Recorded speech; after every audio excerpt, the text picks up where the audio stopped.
لقد كان لكم في رسول الله أسوة حسنة لمن كان يرجو الله واليوم الآخر وذكر الله كثيرا.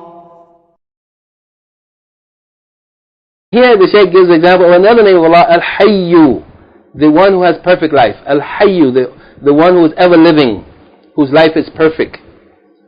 فإن الحي من أسماء الله عز وجل ونثبته اسما لله. So this is an example of a name from the names of Allah that are Laazim, that are not muta'addiyan.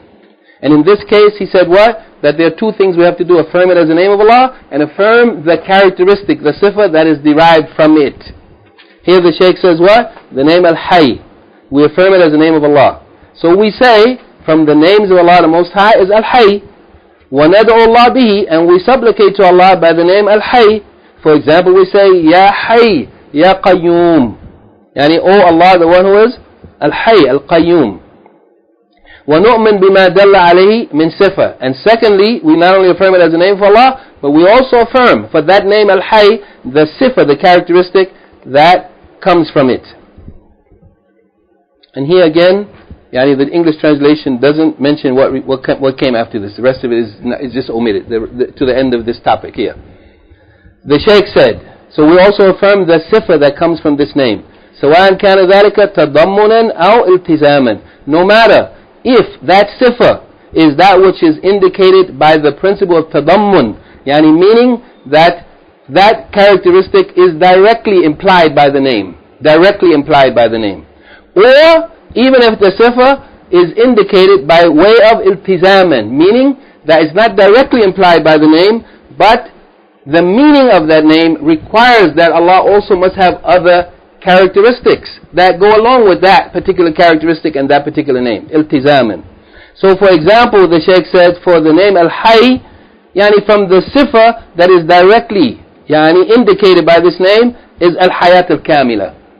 That Allah subhanahu wa ta'ala, Al-Hayy, that He is described with having perfect life, not defective life, perfect life. This is what is indicated tadammunan, directly implied by the name Al-Hayy, Al-Hayat Al-Kamila. But by iltizaman, what is necessitated are the sifat that are necessitated by this name Al-Hayy. And this characteristic of having perfect life, you cannot have perfect life unless you also have other characteristics of perfection. كل ما يكون من صفات الكمال في الحي. What are the characteristics of perfection that a living being, any living being that has a full life, must have some things. If a human being or an animal or any creature is living, it's a living being, but it doesn't see, it's blind, or it doesn't hear, it can't hear, or it doesn't have the ability to do anything, it's incapable of doing it, then this life, you say it's living, but it's not perfect life. So what about Allah subhanahu wa ta'ala? وَلِلَّهِ مَثَلَ الْعَالَى. What about Allah subhanahu wa ta'ala? Then if He has life, and His life is perfect life, then He must have also other sifat of perfection that are required for any living being that the life is not defective in it.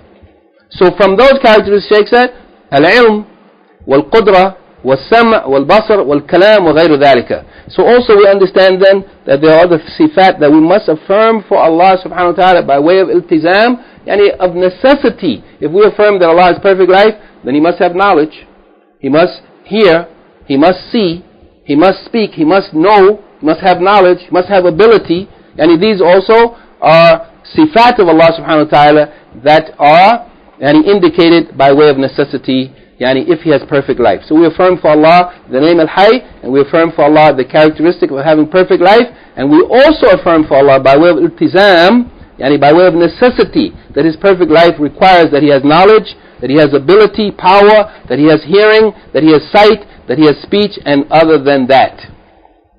And then we close by saying, وَعَلَى هَذَا نَقُولُ. And based upon this we say, if a name from the names of Allah is غَيْرَ مُتَعَدٍ, Laazim, from the second type, غَيْرَ مُتَعَدٍ, it's not transitive, it's intransitive. فَإِنَّ تَحْقِيقَ الْإِيمَانِ بِهِ يَكُونُ بِأَمْرَيْنِ. So then the realization of Iman in that name only requires two things. The first of them is affirming it as a name from the names of Allah the Most High. Naming Allah with that name, supplicating to Allah with that name, calling on Allah by that name, and so on. Yani, affirming it as a name from the names of Allah, and secondly, affirming what it indicates, the sifa, the characteristic that it indicates, ala wajh al-kamal, al-laq billahi tabaraka wa ta'ala. Yani, that we also affirm, yani, the characteristic or quality or description that is directly indicated by that name. In this case, the name al-hayy, yani, what is directly indicated is the characteristic of al-hayat al-kamila, and then as the Shaykh also added to this, yani, other characteristics that are indicated by necessity. Okay, this discussion that we had today is primarily dealing with what? The names of Allah, not the sifat of Allah. And he's dealing with the names, these are rules related to the names of Allah.